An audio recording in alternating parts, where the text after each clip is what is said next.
permasalahan ya yang berkaitan dengan eh, volume gabungan atau luas permukaan gabungan dari beberapa bangun ruang, gitu ya. Ini mungkin itu bayangan mengenai materi perkuliahan geometri ruang ya untuk pertemuan ke-9 sampai dengan UAS nanti gitu.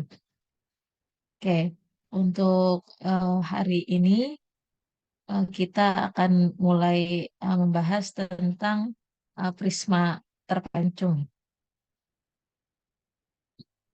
Saya izin share screen ya. Mhm.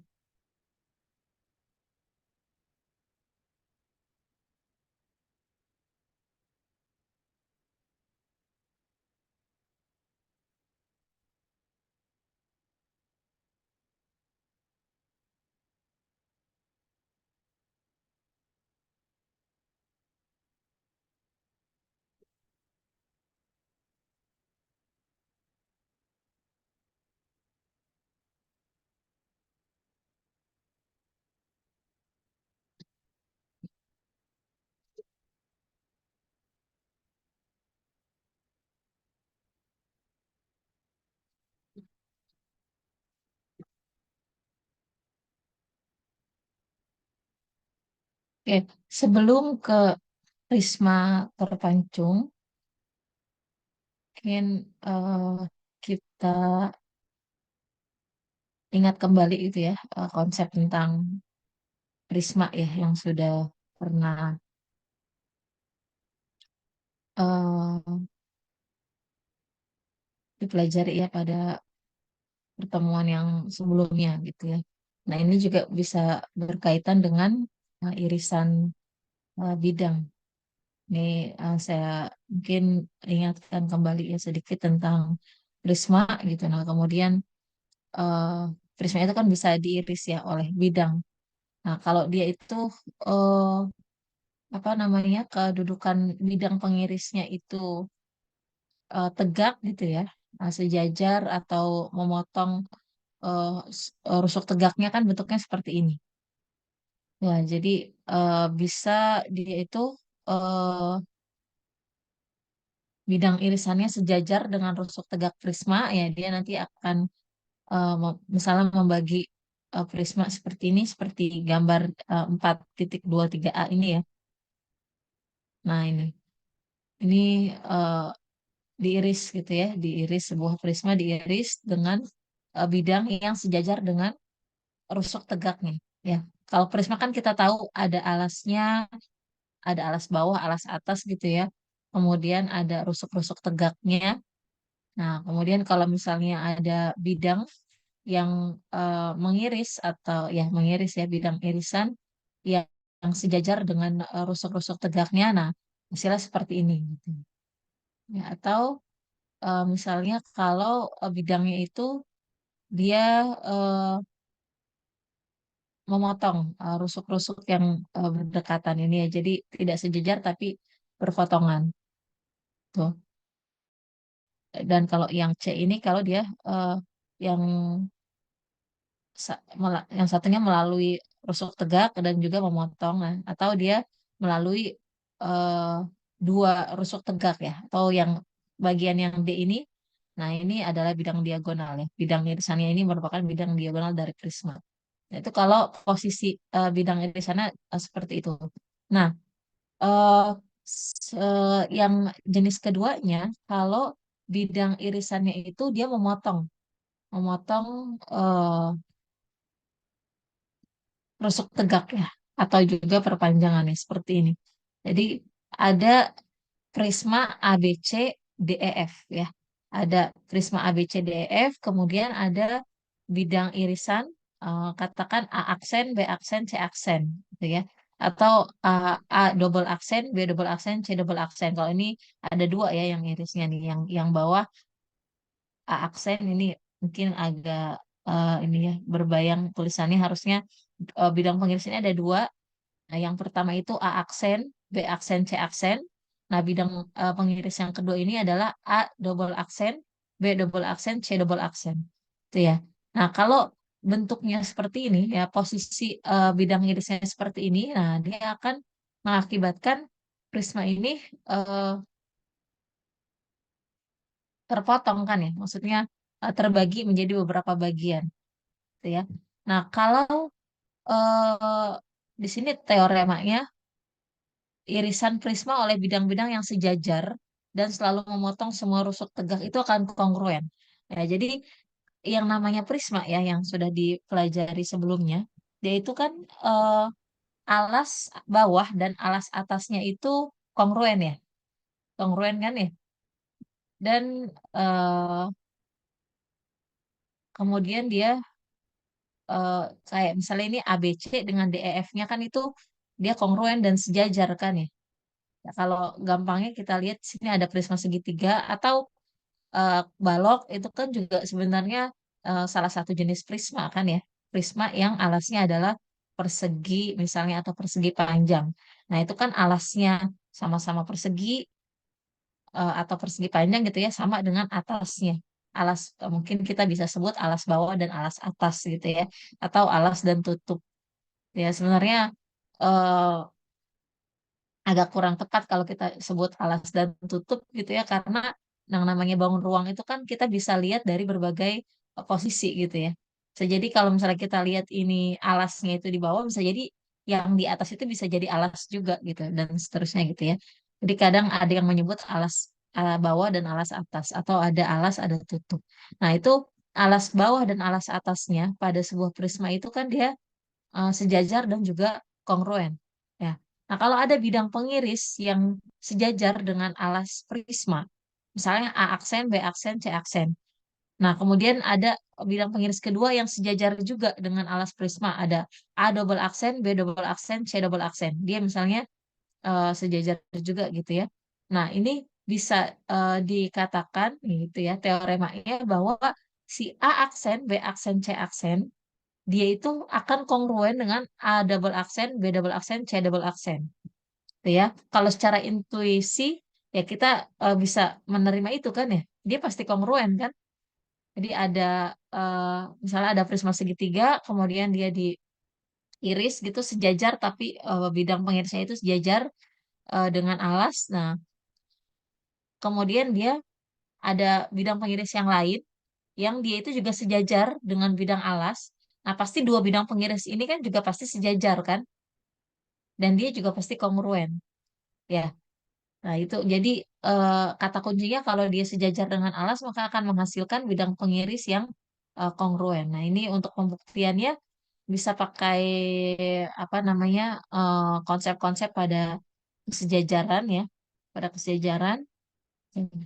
Jadi kalau eh, tadi eh, alfa dan beta, katakan alfanya itu adalah A aksen, B aksen, C aksen yang bawah misalnya ya, bidang pengiris yang bawah.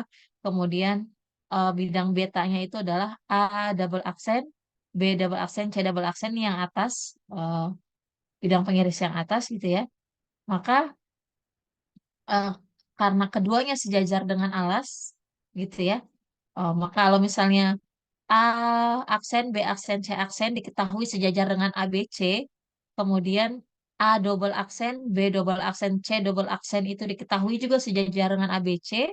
Nah, maka eh, bisa kita katakan bahwa A aksen, B aksen, C aksen itu eh, sejajar dengan A double aksen, B double aksen, C double aksen gitu ya. Tapi kita pakai teorema eh, garis ya. Kesejajaran garis kan nggak bisa langsung ke kesejajaran bidang ya. Jadi kita ambil dulu teorema-teorema kesejajaran garis. Jadi per garis ini, perluas garis ini.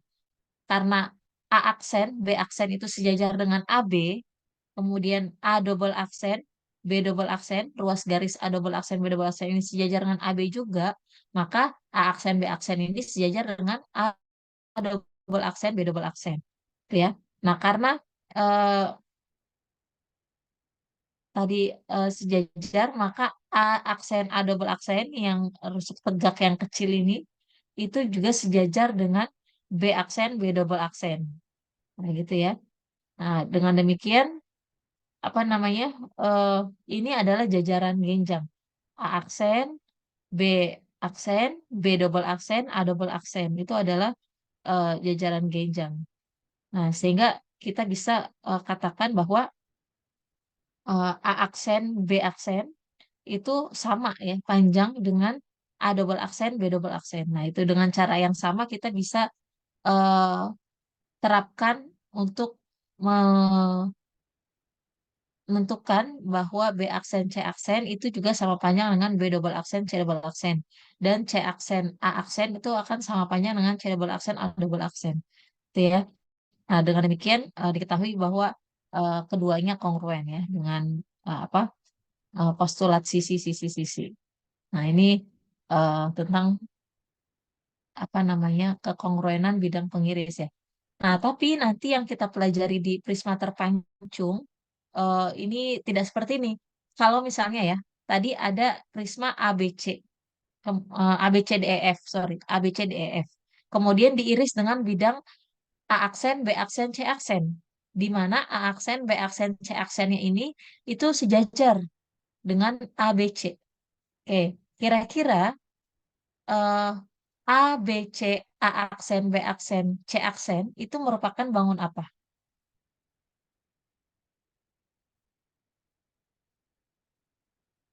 Oke, di ini ya saya ulangi. Di sini kan ada diketahui A, B, C, D, E, F itu kan prisma ya. Prisma. Prisma diingat-ingat kembali ya sifat-sifatnya seperti apa. Definisinya itu bagaimana gitu ya.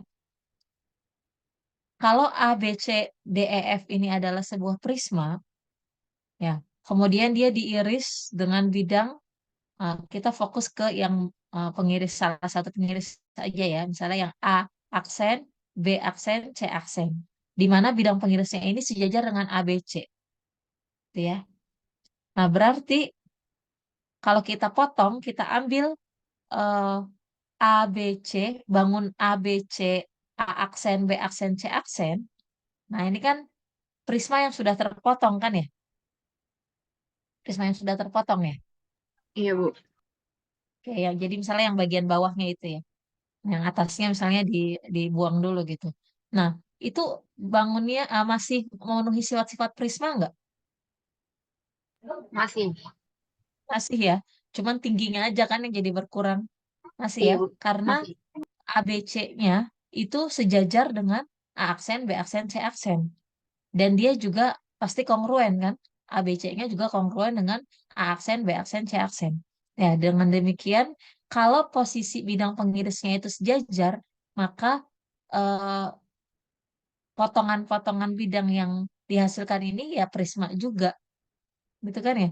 Atau kalau kita ambil yang atasnya juga sama kan? A aksen, B aksen, C aksen, D, E, F, itu kan juga prisma juga kan? Memenuhi sifat-sifat prisma. Nah, apakah itu yang dinamakan prisma terpancung?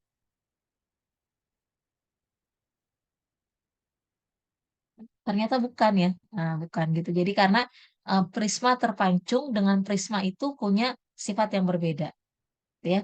Tapi kita simpan dulu ya. Nanti kita baru masuk ke prisma terpancungnya setelah ini. Yang jelas kalau misalnya pengirisnya seperti ini, sejajar dan kongruen dengan alas, maka yang dihasilkan bukan prisma terpancung. Gitu ya. Oke. eh, Berikutnya, nah ini. Prisma itu kan bisa kita iris ya dengan kalian udah belajar ini belum? Bidang irisan udah ya? Bidang irisan. Udah, Ibu. Udah Ibu. Oke. Sudah ya, bagaimana kita melukis bidang irisan misalnya yang diketahui melalui tiga titik gitu kan ya, dengan sumbu afinitas dan seterusnya gitu ya. Iya sudah Ibu. Ya sudah ya. Nah itu eh, apa namanya salah satu bekal gitu ya untuk eh, memahami bagaimana sih sebenarnya prisma terpancung itu bisa terjadi gitu ya.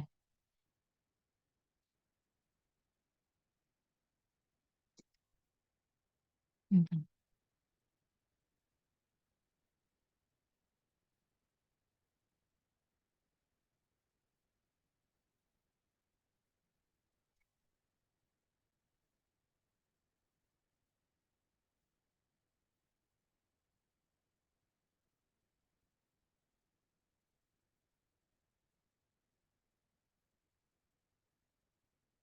Oke, jadi ketika posisi eh, bidang pengiris itu seperti ini ya, memotong rusuk-rusuk tegak, kan berarti ada dua kemungkinan ya.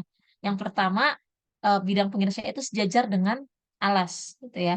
Nah, kemudian yang kedua, ketika bidang pengirisnya itu tidak sejajar dengan alas, gitu ya. Nah, inilah yang menghasilkan prisma terpancung, gitu. Ketika bidang pengirisnya itu tidak sejajar dengan alas. Sebentar, saya stop share dulu.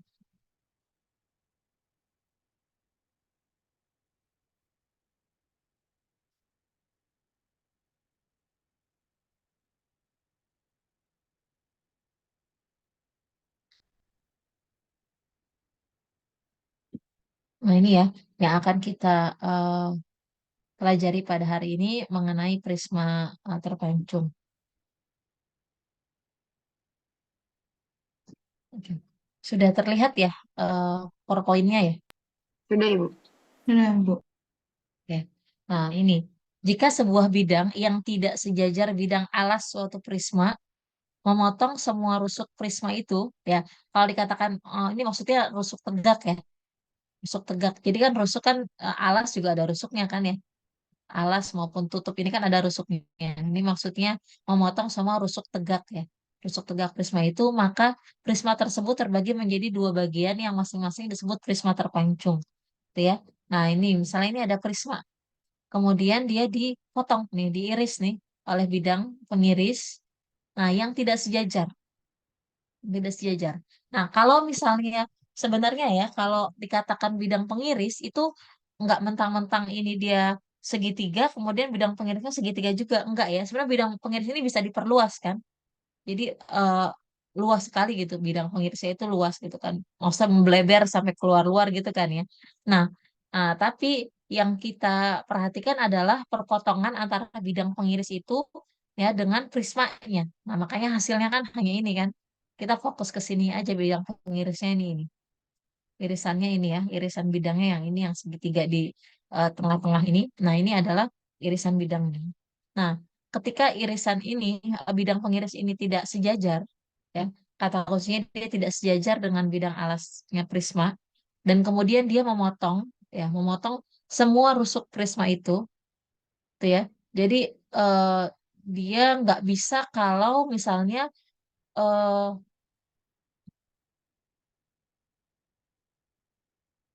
di sini.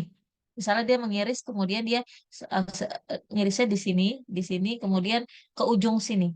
Kalau dia ke ujung sini kan berarti dia nggak memotong rusuk ini kan ya.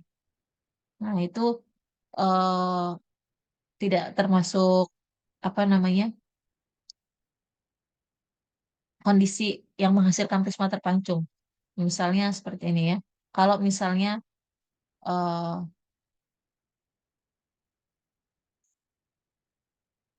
ada prisma gitu ya, kemudian dia ada bidang pengirisnya seperti ini misalnya, bidang pengirisnya seperti ini gitu ya. Nah, ini kan ada satu rusuk ya. Misalnya ada satu rusuk yang tidak eh, terpotong ya sama bidang pengiris ini. Ada satu rusuk tegak yang tidak terpotong, maka dia nggak menghasilkan prisma terpancung gitu. Nah, prisma terpancung ini hanya terjadi ya ketika ada bidang pengiris yang tidak sejajar dengan alas, kemudian dia memotong semua rusuk tegaknya. Nah, akhirnya prisma yang awal tadi ketika diiris ini kan akan terbagi ya jadi dua bagian. Nah, masing-masingnya baik bagian bawah ini, yang bawah ini ya, yang diarsir ini, tuh ya, maupun sisanya yang bagian atas. Nah, dua-duanya disebut eh, apa namanya prisma terpancung. Nah, di sini dia berarti beda sifatnya dengan prisma biasa kan ya. Kalau prisma biasa itu alas dan tutupnya, ya, alas bawah dan alas atasnya itu dia sejajar dan kongruen. Tapi kalau misalnya prisma terpancung, dia justru tidak sejajar dan pastinya tidak kongruen, gitu ya. Nah, kalau ada eh, bentuk yang seperti itu, nah dia disebut dengan prisma terpancung, gitu. Ini hasilnya. Kira seperti ini ya. Dengan catatan bahwa ini alasnya ini ya itu tidak sejajar dengan atas ini, tidak sejajar dengan ini ya. Dia tidak sejajar. Karena tidak sejajar dia juga tidak kongruen gitu ya. Nah, ini disebut prisma terpancung. Nah, kemudian eh, dengan demikian apa itu definisi ya dari prisma terpancung ya. Jadi ada beberapa apa namanya eh, penjelasan nih mengenai definisi prisma terpancung. Tapi kurang lebih sih maknanya sama gitu ya. Ada yang mengatakan bahwa prisma terpancung itu adalah bidang banyak ya, bidang banyak yang dibatasi oleh dua bidang yang tidak sejajar dan beberapa bidang lain yang berpotongan menurut garis-garis sejajar. Bisa dipahami nggak ini? Jadi prisma terpancung itu adalah sebuah bidang ya, bidang banyak yang dibatasi oleh dua bidang tidak sejajar. Berarti alas dan tutupnya itu nggak sejajar. Dan beberapa bidang lain. Nah, ini bidang sisi-sisi tegaknya ya. Sisi tegaknya dia berpotongan menurut garis-garis yang eh, sejajar nih. Maksudnya ininya ya, yang bidang-bidang ini ya, bidang-bidang tegaknya ini. Nah, yang ini.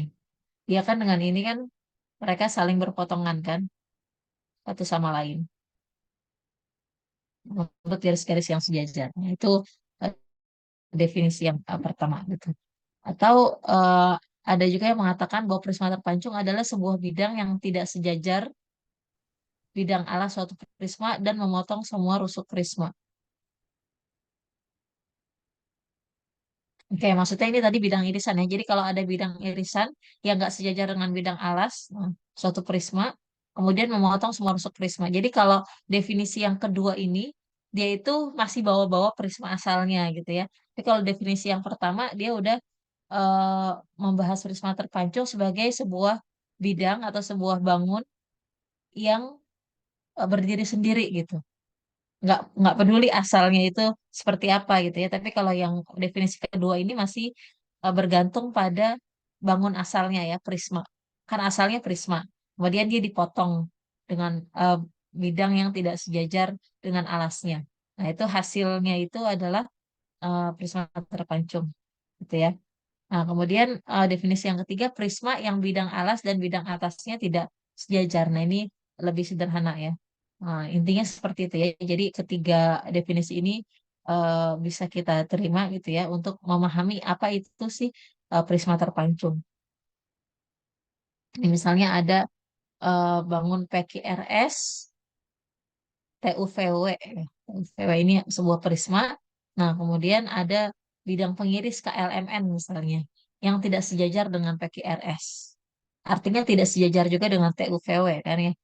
Karena PQRS kan sejajar dengan TUVW. Jadi kalau KLMN ini tidak sejajar dengan PQRS, maka KLMN juga tidak sejajar dengan TUVW gitu.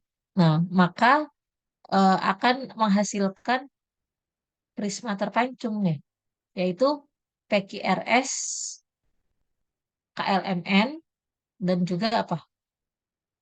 KLMN, TUVW. Ya, jadi ini ada prisma terpancung. Itu kalau eh, kita lihat dari definisi kedua gitu ya. Tapi kalau misalnya dia udah berdiri sendiri, PQRS KLMN-nya, nah ini kita bisa pandang dari sudut pandang definisi yang pertama ini ya. Dia itu bidang PQRS KLMN, misalnya ada PQRS KLMN ini adalah sebuah bidang banyak yang dibatasi oleh dua bidang yang tidak sejajar. Nah, tadi kan PQRS KLMN ini tidak sejajar. Nah, itu jadi yang membatasi bangun itu adalah ini yang tidak sejajar, dua bidang yang tidak sejajar, kemudian beberapa bidang lain, yaitu PQ, LK, ya, kemudian QR, ML, kemudian RS, NM, nah, kemudian PS, NK, nah itu ya bidang lainnya yang berpotongan, yang menurut garis-garis yang eh, sejajar, gitu ya. Karena walaupun PQ, RS, KLM itu tidak sejajar kan, PK, IL, RM, nah, SN, nah itu mereka sejajar. Garis-garis yang sejajar yang dimaksud itu ya, rusuk-rusuk tegaknya. Nah, itu adalah prisma terpancung ya secara definisi ini. Nah, ini sebagai contoh ini ya. Eh, ini yang dihasilkan dari bidang pengiris nih ya. Jadi ada prisma ABC, D, FGH. Ini salah ya maksudnya prisma ABCD EFGH ditambah di sini FGH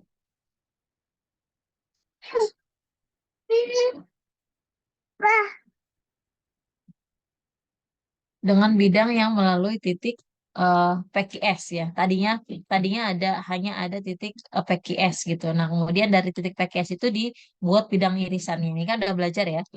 Misalnya pakai sumbu afinitas dan seterusnya, eh, di mana P-nya terletak pada AE, Q-nya terletak pada BF, kemudian S-nya terletak pada DH gitu. Nah, itu bisa eh, dilukis bidang pengirisnya nanti diperoleh PQRS ya sebagai bidang pengiris. Nah, maka ABCD PQRS dan juga PQRS FGH ini merupakan prisma terpancung.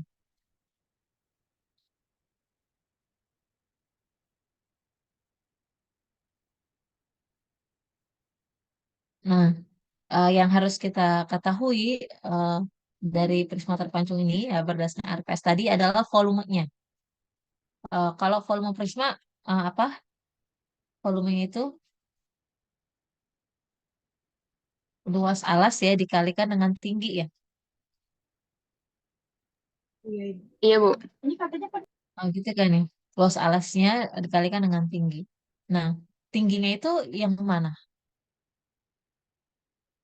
Ya katakan misalnya ini ya prisma A B C D E F G H. Nah, luas alasnya kan berarti luas alas A B C D ya atau luas alas F G H. Nah, tingginya itu yang mana? AE atau BF. Ya, jadi bisa AE, bisa BF gitu ya. Bisa CG, bisa DH gitu kan ya. Iya, Bu. Karena mereka sama panjang kan. Rusuk-rusuk tegaknya itu sama panjang kan ya. Nah, itu di prisma. Tapi kalau di prisma terpancung, karena si PQRS-nya ini tidak sejajar dengan ABCD, ya, maka AP dengan AP dengan BQ-nya itu belum tentu sama panjang, gitu ya. Atau AP, BQ, CR, DS gitu ya, pasti nggak sama panjang semuanya gitu. Ya misalnya bolehlah ada satu pasang yang sama panjang misalnya, tapi kan nggak mungkin semuanya itu sama panjang gitu kan ya. Nggak mungkin semuanya itu sama panjang. Sebentar ya.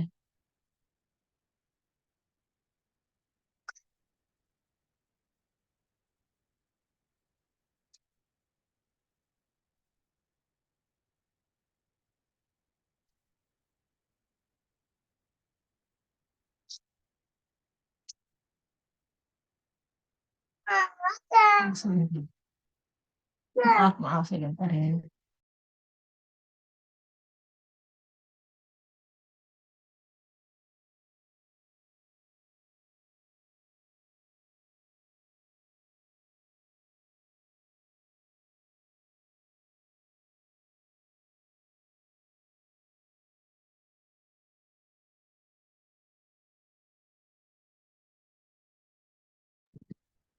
Oke, kita lanjut lagi.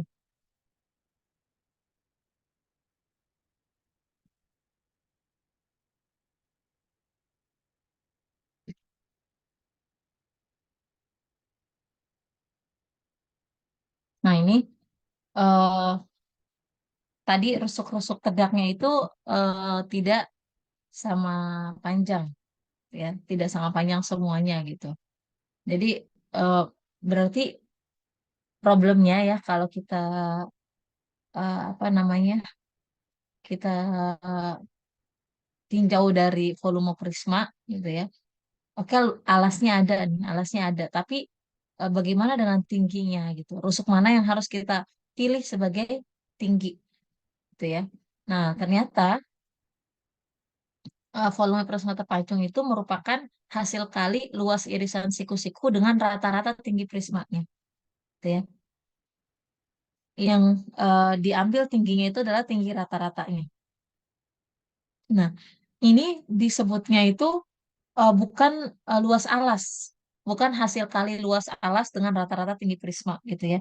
Kenapa bukan luas alas yang disebut gitu ya, tapi yang disebut adalah luas irisan siku-siku. Karena ketika dia sudah berupa limas terpancung, gitu kan ya, berupa limas terpancung, belum tentu yang jadi alasnya itu dia yang tegak lurus dengan tinggi, dengan rusuk tegak gitu ya. Nah, jadi ini apa namanya harus jadi perhatian kita juga gitu ya. Supaya eh, siswa ya kalau nanti kita ngajarin siswa gitu ya, kan ada kalau di pendidikan matematika itu ada obstacle ya, learning obstacle namanya. Itu hambatan belajar. Hambatan belajar yang ditemui oleh siswa, salah satunya itu eh, epistemological obstacle gitu. Jadi hambatan epistemologis yang hambatan yang muncul karena siswa itu terbatas konteksnya, gitu ya. Jadi kayak misalnya segitiga ya. Ini saya di luar ini dulu ya, di luar konteks Prisma Terpancung ya tentang hambatan belajar siswa. Nah, misalnya seperti ini. Kita itu biasanya ya guru itu mengenalkan segitiga kepada siswa itu ya begini bentuknya, gitu ya. Ini alasnya ini gitu kan ya. Kemudian tingginya ini.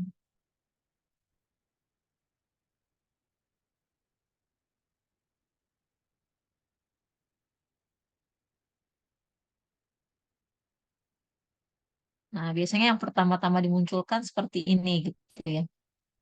Pokoknya alas ya namanya. Makanya tadi saya bilang eh, istilah alas itu kadang-kadang membuat tadi ya, muncul hambatan belajar gitu ya. Karena yang namanya alas kan kalau di kita itu di bawah kan. Alas duduk, alas kaki gitu kan ya. Itu kan semuanya di bawah ya. Yang namanya alas itu di bawah. Tapi di matematika apakah alas ini harus yang di bawah? Kan enggak ya. Sebenarnya alas itu kalau di segitiga ini kan bisa juga yang jadi alas tuh yang ini. Tapi kalau kita pilih sisi ini sebagai alas ya berarti tingginya itu ya bukan yang tadi ya. Berarti tingginya yang ini gitu kan. Nah, ini tingginya gitu. Nah, kadang-kadang siswa itu terbatas konteksnya karena segitiga yang diberikan, contoh gambar segitiga yang diberikan tuh segitiga-segitiga yang ya bentuknya ideal seperti ini, alasnya di bawah gitu. Kemudian tingginya ya tinggal yang siku-siku yang tegak gitu ya, tegak lurus dengan alas yang di bawah. Seperti itu gitu ya. Nah, jadi kalau misalnya siswa misalnya ya diberikan contoh-contoh segitiga yang lebih beragam, misalnya yang seperti ini.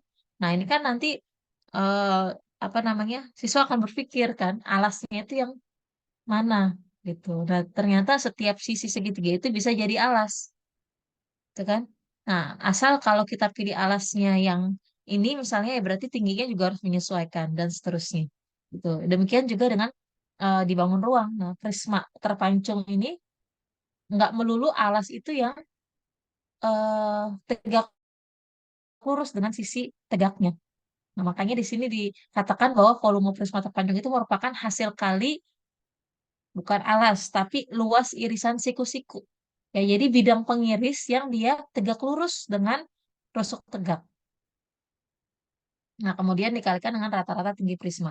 Nah, ini misalkan, nah contohnya ya, ini contohnya ABCDEF ini, misalnya ABCDEF ini merupakan prisma terpancung.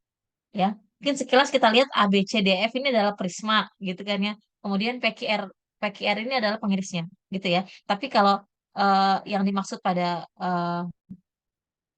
gambar ini bukan ya. Yang dimaksud ini A, B, C, D, F ini adalah prisma terpancung. Kalau sudah ada apa namanya eh, didefinisikan seperti ini, A, B, C, D, E, F itu merupakan prisma terpancung. Berarti A, B, C dengan D, E, F itu sejajar nggak?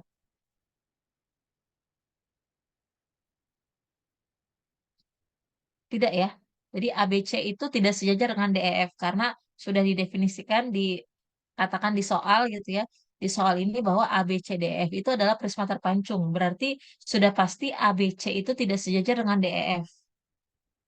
Gitu ya.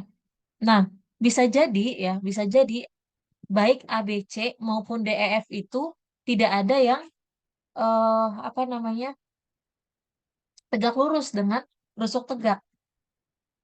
Ya, jadinya kita untuk mencari volumenya itu nggak bisa langsung misalnya eh, luas ABC gitu ya dikalikan dengan se sepertiga nih berarti ya rata-rata rusuk tegak kan berarti AD ditambah BE gitu ya ditambah CF ini BE sorry ya, ini BE BE ditambah CF itu kan rata-rata tingginya ya mungkin dikalikan dengan luas alasnya misalnya.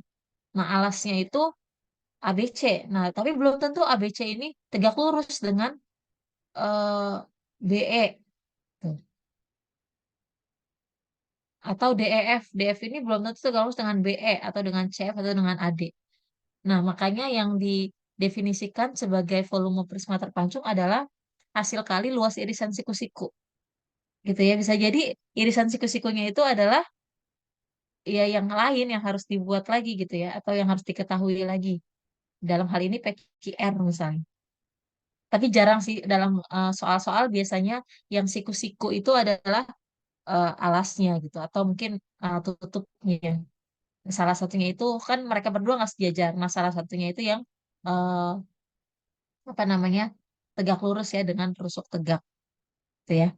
Nah, kalau tadi dalam kasus ini, dalam kasus prisma A, B, C, D, E, F yang ini, itu keduanya tidak ada yang siku-siku dengan rusuk tegak. Justru yang siku-siku dengan rusuk tegak adalah PQR ya. Nah, PQR ini yang disebut dengan irisan siku-siku. Nah, ini kan ada ininya ya, ada tanda siku-sikunya ini ya.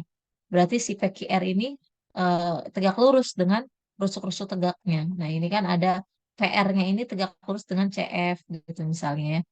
Atau misalnya di sini eh PQ-nya ini tegak lurus dengan BE gitu ya.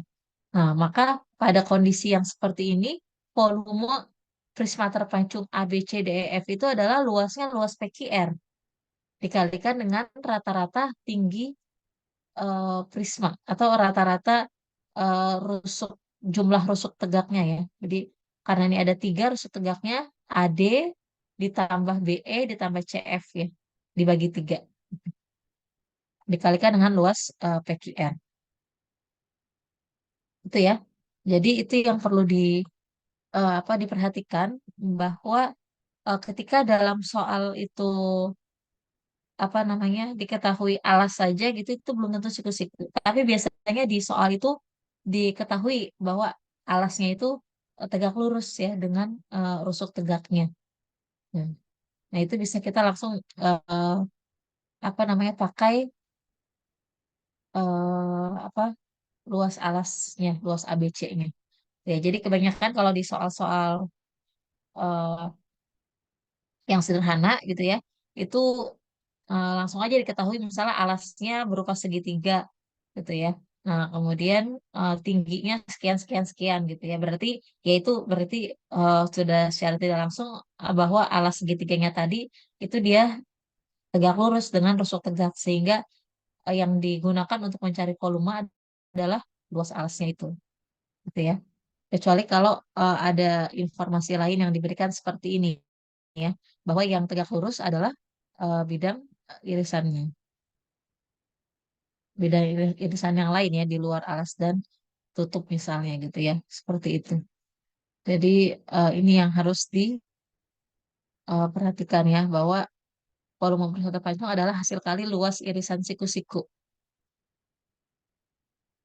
dengan rata-rata tinggi prisma. Jadi irisan siku-siku itu bisa jadi alas, bisa jadi tutup gitu ya, atau bahkan irisan yang lain di luar alas dan tutup. Tergantung keterangan atau informasi yang diberikan pada soal. Gitu ya. Sampai sini bisa dipahami ya, mudah ya untuk mencari volume prisma terpancung. Ada pertanyaan dulu mungkin?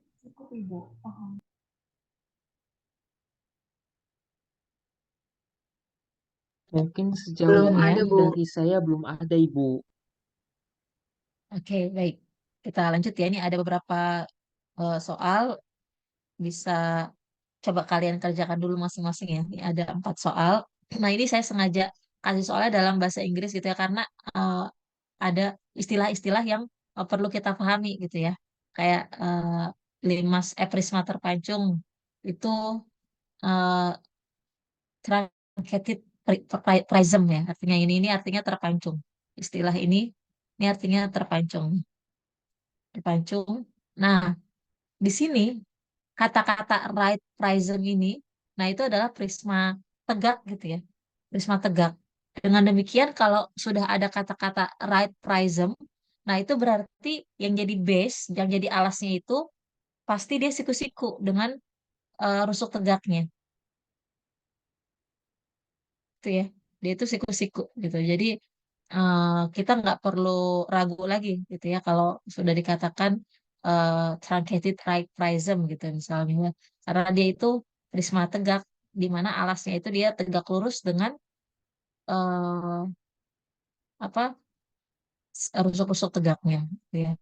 Nah, kalau yang contoh yang tadi, nah ini berarti bukan prisma tegak ya. Yang A B C D F-nya ini adalah ya dua-duanya kan miring ya. Kan kalian juga pernah belajar eh, konsep prisma miring mungkin ya. Prisma miring itu berarti kan nggak ada yang tegak, nggak ada yang tegak lurus dengan rusuk-rusuk tegaknya gitu ya.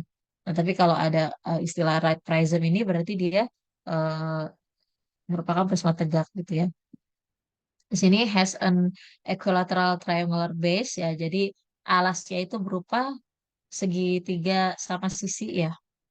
Sama sisi di mana salah satu sisinya itu adalah 3 cm. Bisa kebayang ya. Jadi kalau mau mengerjakan soal boleh di sketsa dulu, dibuat sketsanya kira-kira seperti eh, apa namanya gambaran nah dari soal ini. Ya, jadi ini dikatakan bahwa prisma terpancung alasnya berupa segitiga sisi sama sisi. Nah, yang panjang salah satu sisinya 3 cm. Nah, kemudian nih lateral edges ini artinya rusuk tegaknya ya. Rusuk tegaknya karena dia alasnya berupa segitiga berarti kan rusuknya ada 3. Ini ada yang 5 cm, 6 cm, dan 7 cm. Nah, ini tinggal tentukan volume dari prisma terpancung tersebut. Bisa ya nomor 1 ya. Nomor 2 saya mau bacakan dulu soalnya. Tentukan volume dari ini istilahnya keluar lagi ya.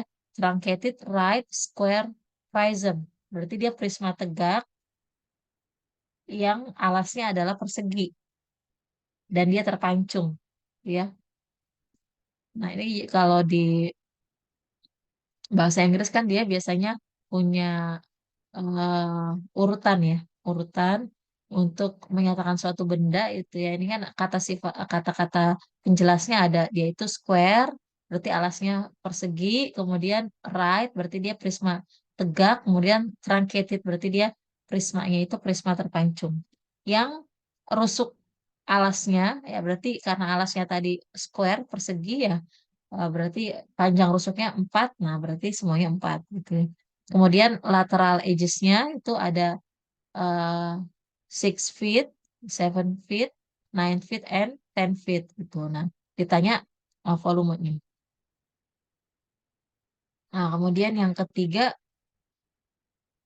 di sini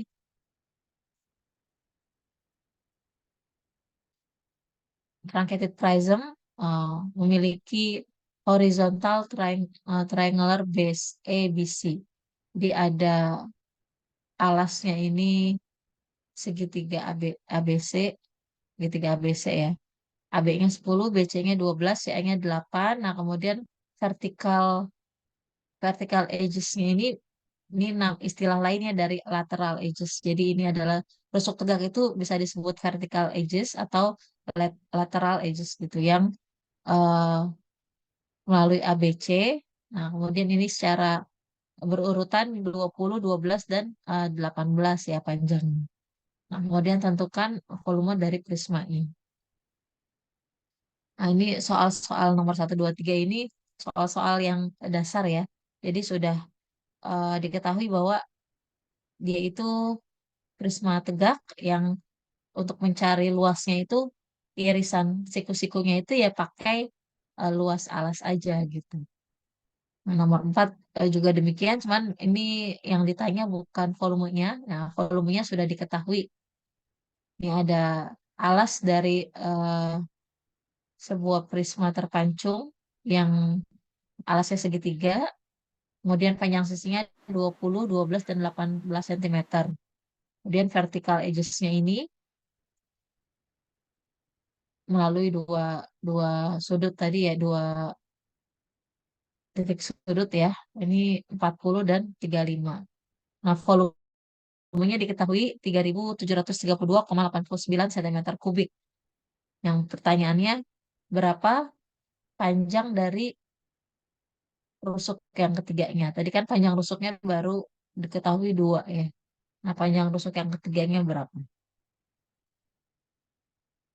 Oke, coba dikerjakan dulu ya. Nanti yang sudah selesai boleh di-share ke teman-teman. Di-share screen ya hasil pekerjaannya sambil dijelaskan sedikit gitu ya. Bisa ya? Ibu mohon maaf, untuk file PPT-nya boleh dikirim nggak ya, Bu? Oh ya, oke, boleh. Saya kirim sebentar ya.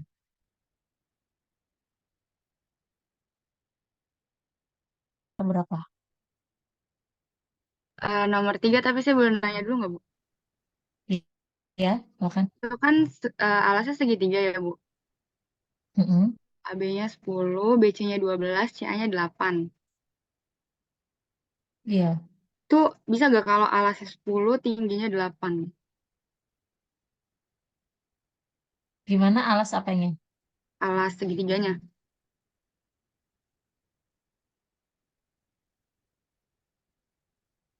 Tadi tadi berapa ininya?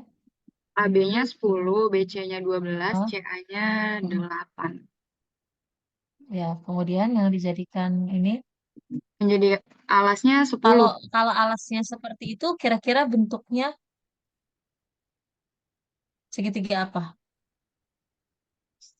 Segitiga siku-siku bukan? Atau Segitiga apa? sembarang.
Ya, jadi eh, apa namanya?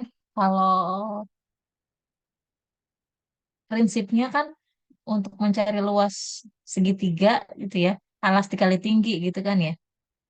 Nah, yang jadi alas dan tingginya itu mereka harus tegak lurus gitu ya. Jadi kalau misalnya itu segitiganya sudah dijamin segitiga siku-siku gitu ya, maka yang jadi alas dan tingginya adalah sisi siku-sikunya gitu. Nah, tapi kalau kita tidak bisa mengklaim bahwa dia itu segitiga siku-siku, nah, maka harus pakai cara yang lain gitu ya. Harus cari alas dan tinggi yang lain. Bisa misalnya cari dengan Pitagoras misalnya untuk menentukan tinggi yang tegak lurus dengan alas yang kita pilih gitu ya. Atau mungkin pakai rumus luas segitiga sebarang gitu ya. Nah, gimana kita bisa mengklaim bahwa segitiga itu siku-siku kalau hanya diketahui panjang sisinya?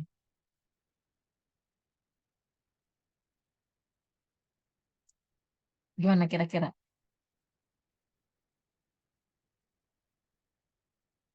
Kalau nggak ada gambarnya nih ya, kalau ada gambarnya kan ya belum tentu juga di gambar itu ada tanda siku-sikunya sih gitu ya.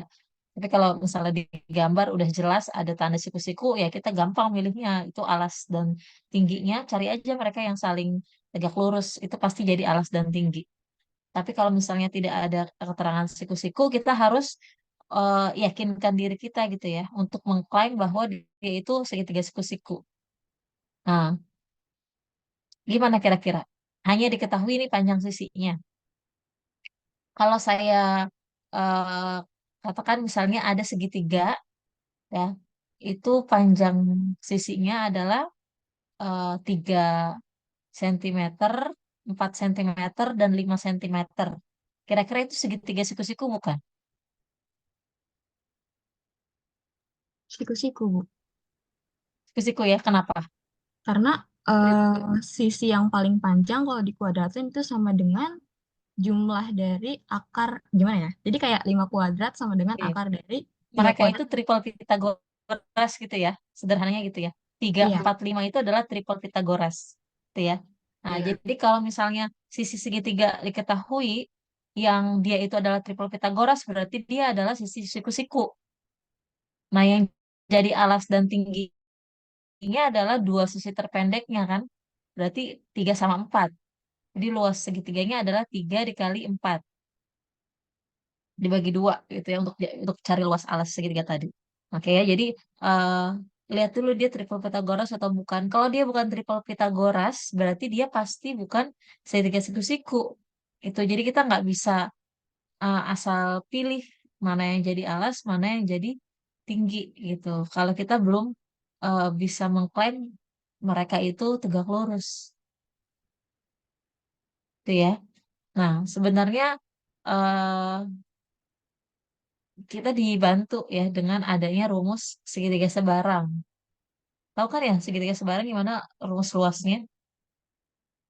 Luas segitiga sebarang itu kan ada rumus luasnya. Nah, itu kita bisa pakai itu. Ketika pun dia segitiga siku-siku, misalnya ya, kita pakai rumus luas segitiga sembarang, akan sama sebenarnya hasilnya, tapi lebih kompleks gitu ya.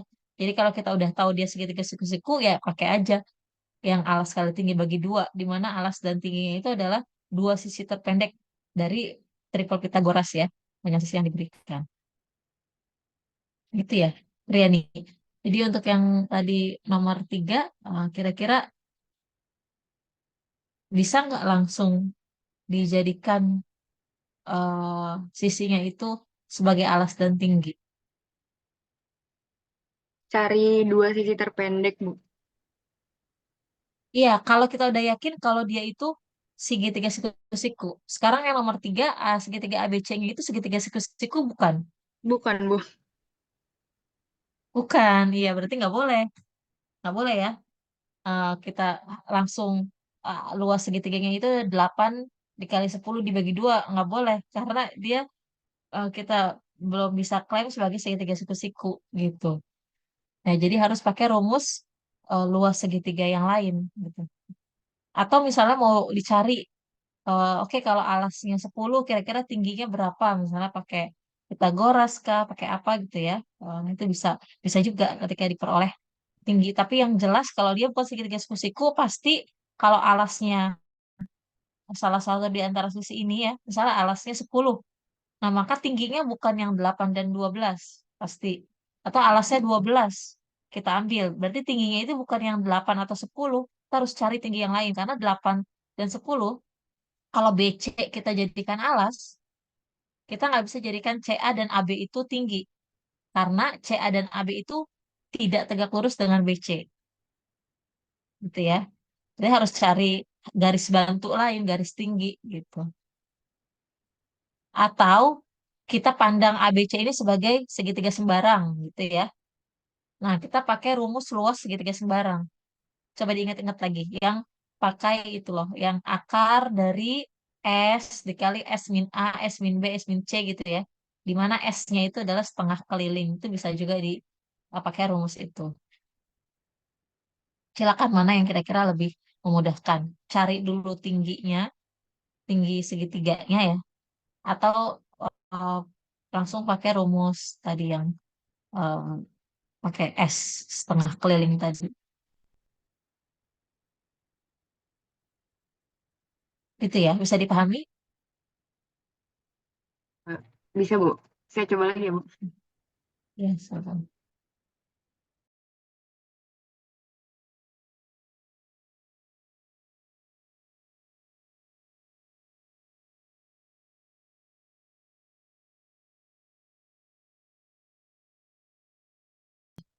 Siap, silakan.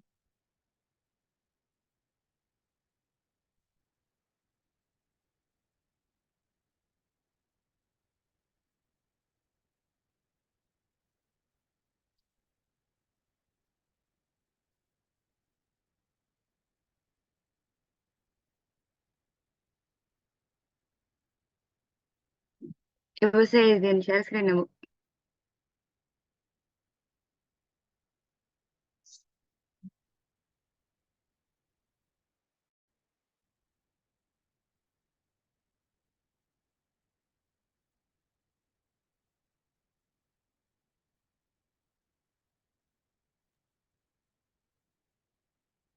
Ibu, apa udah kelihatan belum, Bu?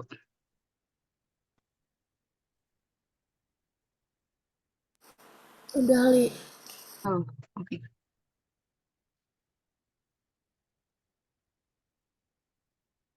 Tadi soalnya itu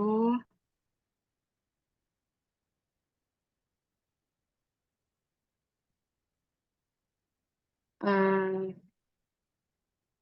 suruh tentukan volume prisma di mana alasnya itu segitiga ABC dengan panjang AB-nya 10, BC-nya 12, CA-nya 8.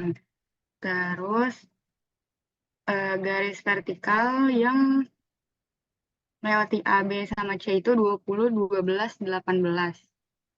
Nah, saya gambarnya kayak gini, Bu. Oke. Jadi ini, oh ya, di sini nih segitiga alasnya. AB-nya 12, AC-nya 8. Bener nggak sih tadi?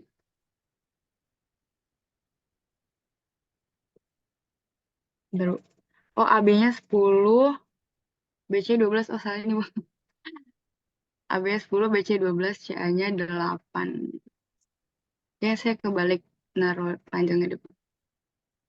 Nah, kan tadi tuh rumus luas segitiga sembarang kan akar S dikali S min A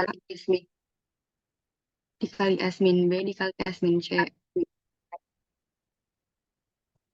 Nah, di mana S-nya itu ABC A plus B plus C per 2. Sini dapat 15.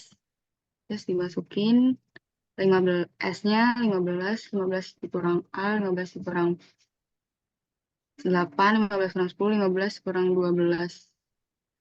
Dapat hasil itu 15 akar 7 terus dimasukin ke volume prisma terpancungnya, Bu. Hmm. Nah, luas ABC-nya kan dapat 15 akar 7 dikali rata-rata ini ya, Bu, rata-rata sisi tegaknya, Bu. Ini saya misalin ada Iya. atasnya itu DEF, jadi A ke D itu 20, B ke E itu 12, C ke F itu 18. Nah, jika dijumlah itu 50. Makanya 15 akar 7 dikali sepertiga dikali 50. Dapat hasilnya itu 250 akar 7 hasil akhirnya. Oke. Mhm. Ya, betul ya. Oh, betul, Bu. Iya, betul.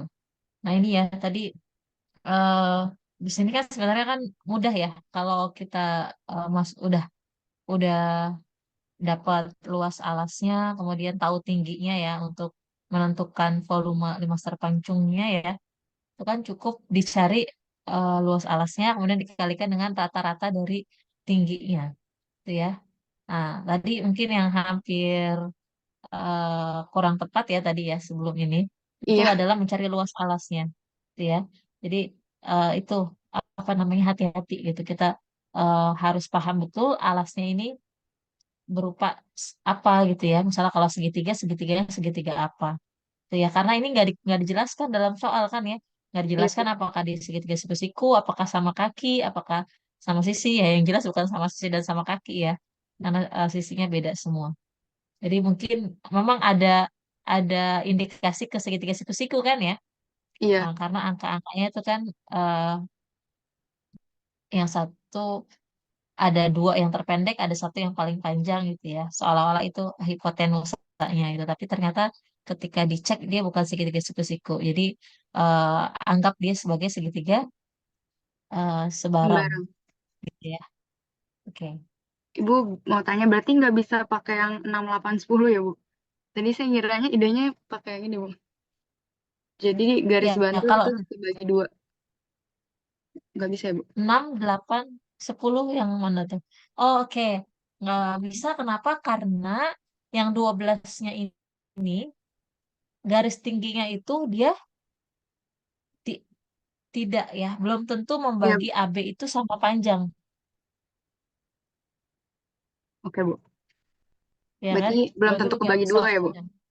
Nah, betul, karena dia bukan segitiga sama kaki ya, bukan segitiga sama kaki gitu. Jadi hati-hati ya ketika kita mau mengkonstruksi garis tinggi pun gitu ya, itu nggak bisa asal oh ini nih kelihatannya ini sepertiganya atau setengahnya gitu nggak gitu ya. Hmm. Ya, jadi sebenarnya lebih aman pakai rumus ini, rumus luas yang segitiga sembarang. Baik. Gitu ya. Terima kasih, Triana. Eh, mau tanya, Bu, ini satuannya Mhm. sentimeter atau Oh, di soal nggak dikasih ya? nggak dikasih, Bu? Nggak dikasih. Oke, berarti kalau nggak dikasih cukup Cukup. ditulis satuan volume aja.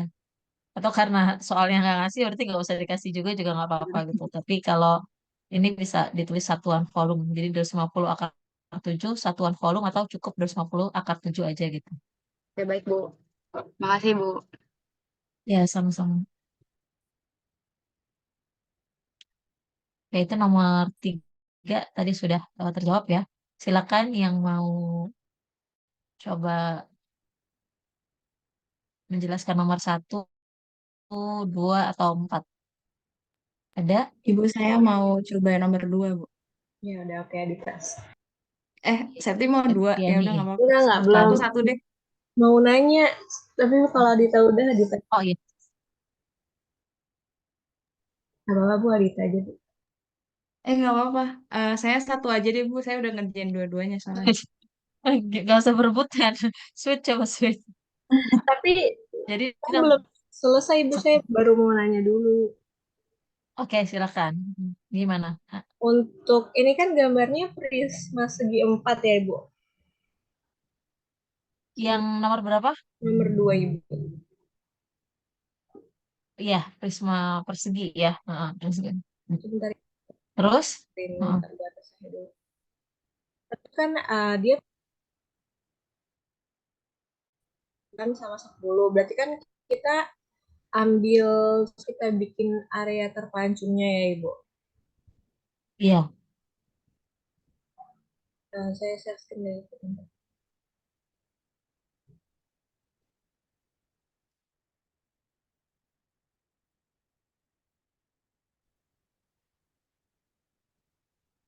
Terlihat tidak ya Bu?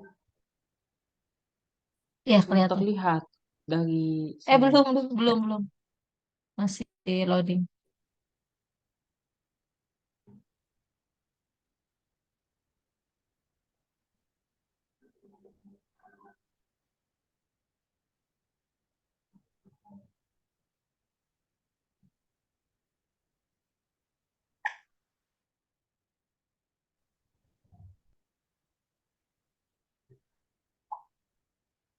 Masih loading nih. Ibu, mohon maaf Ibu. Eh, saya mau nyoba nomor 1 ya Ibu.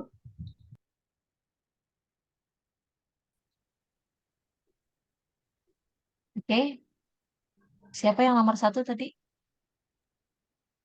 Tahnia Ibu nomor 1. Tahnia, Siapa? Ibu. Maaf. Oh, Tania. Ya. Nah, ini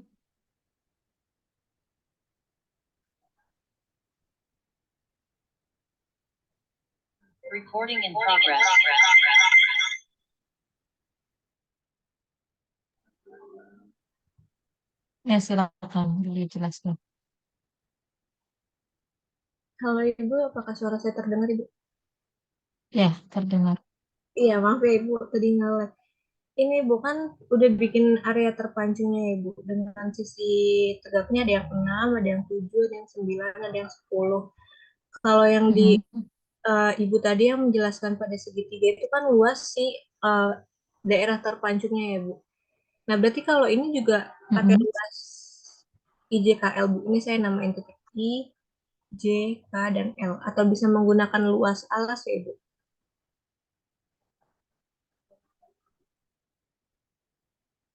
Gimana? Ya, betul. Terus luas alas. Ya, boleh luas alas. Oh, berarti kalau pakai luas alas, berarti sisa 16 dikali 8 ya Ibu. Iya, betul. Hasilnya 128. Oke. Oke, baik Ibu. Saya kira harus pakai daerah yang terpancungnya Ibu. Oh, enggak kan tadi ada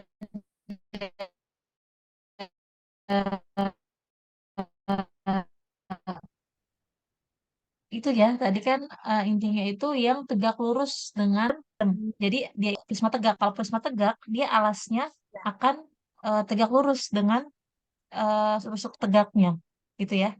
Justru kalau pakai yang terpancungnya, malahan dia nggak tegak lurus dengan rusuk tegaknya.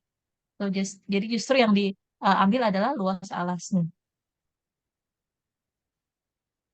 Oke, baik Ibu. Terima kasih Ya, Ibu.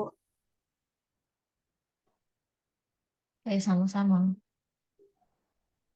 Tadi eh, Ibu, jadi nomor 1 ternyata siapa tadi? ternyata Anissa nomor atau satu Tahnia? Adita aja, Ibu. Oh iya, Oke, saya izin share screen Ibu.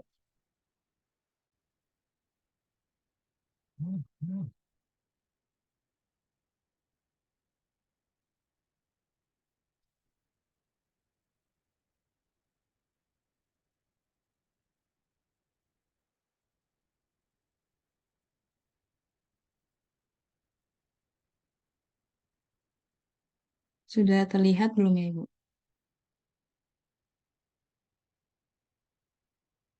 sudah, sudah. Jadi buat nomor 1 itu eh, bangunnya itu prisma segitiga. Prismanya itu prisma tegak. Nah, jadi untuk volumenya itu kan dia luas irisan siku-siku dikali rata-rata tinggi prisma kan. Nah, luas irisan siku-sikunya itu kita pakai luas alas saja karena tadi prismanya itu prisma tegak. Nah, untuk alasnya itu kan dia segitiga sama sisi. Nah, pertama saya cari tingginya dulu yang di sebelah sini. Jadi tingginya itu karena miringnya itu sisi miringnya itu 3, terus juga buat alasnya itu kan 3 ya. Nah, tapi karena mau cari tingginya berarti bisa dibagi 2 gitu kan. Jadi alasnya itu yang buat nyari tinggi itu jadi 1,5 atau 3/2. Nah, jadi tingginya 3 kuadrat dikurang 3/2 kuadrat terus diakar, hasilnya itu jadi 3/2 akar 3. Nah, terus buat luas irisan siku-sikunya itu sama dengan luas alas, di mana luas alasnya itu jadi setengah dikali alas kali tinggi. Nah, jadinya setengah dikali alasnya itu 3, terus dikali tingginya itu 3/2 akar 3. Jadi luas alasnya itu 9/4 akar 3. Nah, terus cari volume prisma terpancungnya, jadinya luas alas kali rata-rata tinggi prisma. Nah, untuk luas alasnya tadi 9/4 akar 3, terus dikali sama rata-rata tinggi prisma. Nah, karena tinggi prismanya itu tadi ada 5, 6, 7, jadi dikali 5 ditambah 6 ditambah 7 dibagi 3. Terus hasilnya itu jadi 9/4 akar 3 dikali 18/3. Dan 18/3 itu hasilnya 6. Nah, jadi 9/4 dikali 9/4 akar 3 dikali 6 itu sama dengan 27/2 akar 3. Oke, betul ya. Itu tapi satuannya pakai kubik ya. 27/2 akar 3 Oh iya, cm kubik. oh Oke. iya Bu.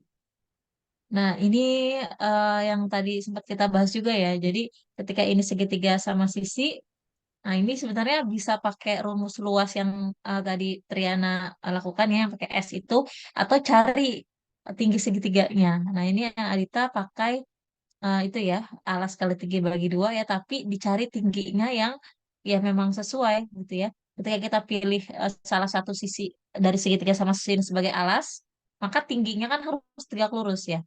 Nah, ini kenapa boleh jadi 1,5? Nah, karena dia sama sisi berarti dia sama kaki juga kan, kakinya sama-sama 3. Berarti ketika dibagi dua pasti dia sama panjang gitu ya.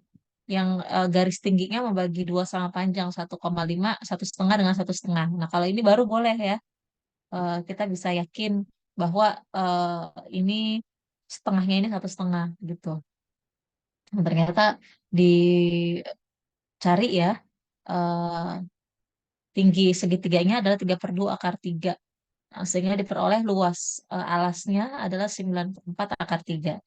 Gitu ya. Nah, kalau kalian cari pakai rumus yang S min A, S min B, S min C juga pasti hasilnya akan sama gitu. Tapi kalau eh, dirasa ini yang lebih efektif, boleh pakai rumus yang ini. Ya nggak masalah. Yang penting tadi konsep atau prinsipnya itu terpenuhi. Nah, sehingga volumenya bisa dicari ya dengan luas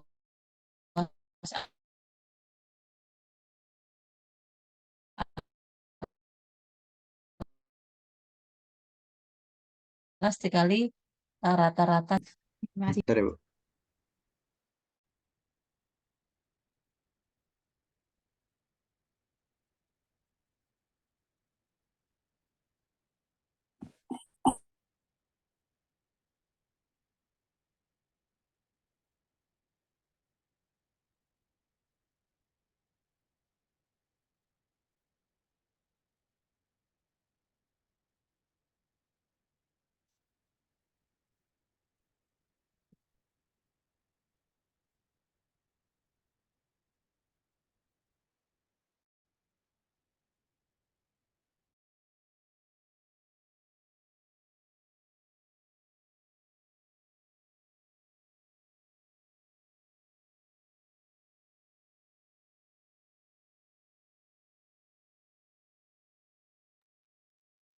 Apa udah kelihatan, Bu?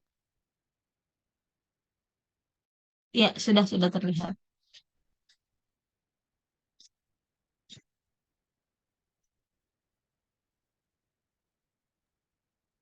Oke, jadi untuk soal nomor 4 ini tuh volumenya udah diketahui, tapi kita harus nyari salah satu sisi tegaknya.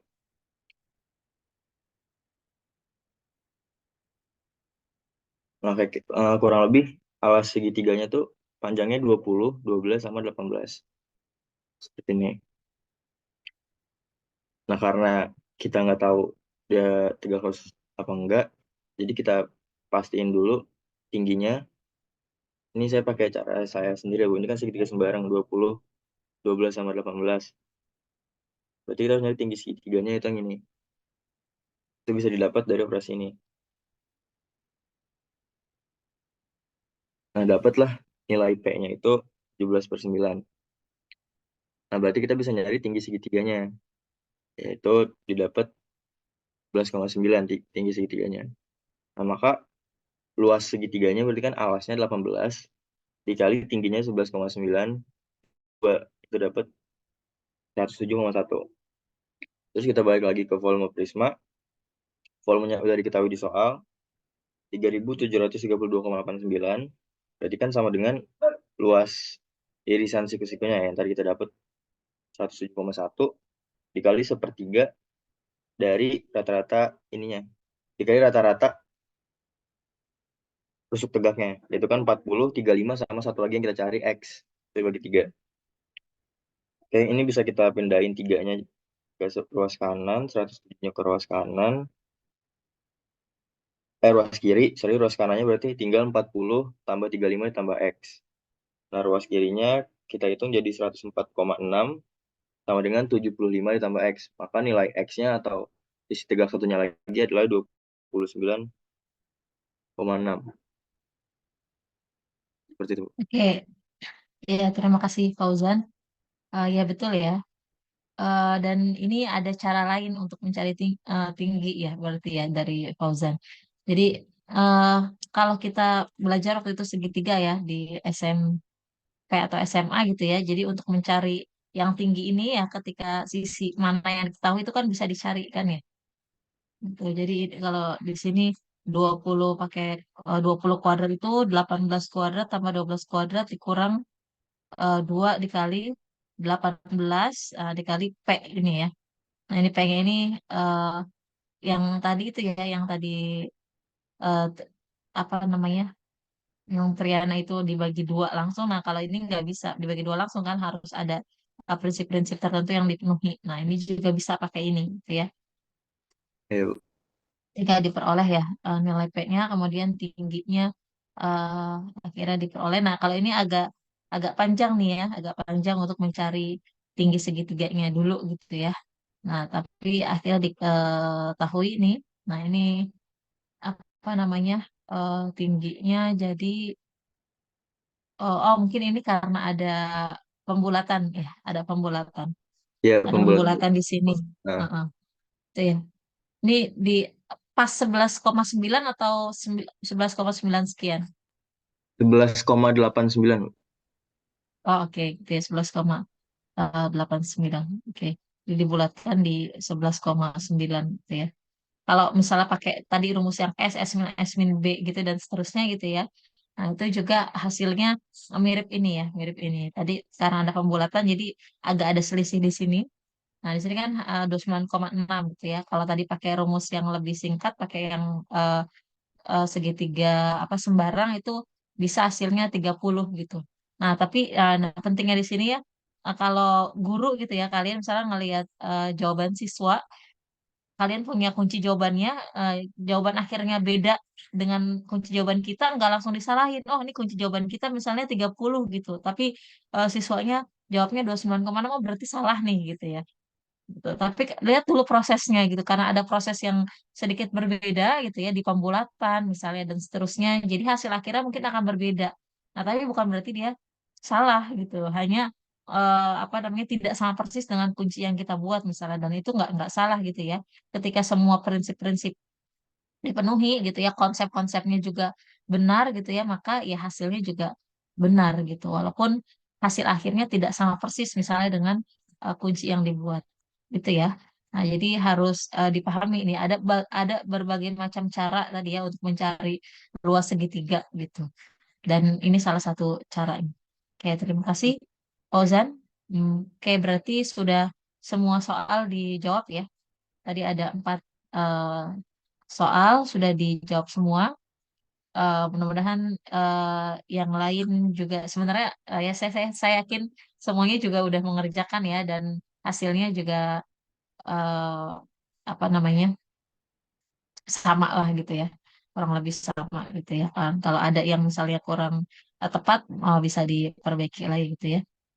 Oke, terima kasih banyak ya. Mungkin hari ini cukup sekian. Terima kasih atas perhatiannya, atas partisipasinya untuk perkuliahan hari ini ya tentang Prisma Terpancung. Insya Allah pekan depan kita lanjut ya dengan materi Limas Terpancung. Nah, ini juga mirip-mirip nih dengan ini. Tapi nanti di pekan depan mungkin kita akan bahas juga tentang pembuktiannya ya. Kenapa rumusnya bisa seperti itu. Kalau hari ini kita belum ke pembuktian ya. Nanti kita lanjut di pekan depan ya di materi Limas Terpancung. Ada yang mau disampaikan dulu hari ini? Oke, kalau tidak ada, mungkin cukup sekian untuk perkuliahan hari ini. Terima kasih. Assalamualaikum warahmatullahi wabarakatuh. Waalaikumsalam Waalaikumsalam warahmatullahi warahmatullahi wabarakatuh. wabarakatuh. Terima kasih, Makasih Bu. Ibu. Makasih, Bu. Bunga. Ya, sama-sama. Saya izin live. Sampai ketemu nanti jam 1 berarti ya.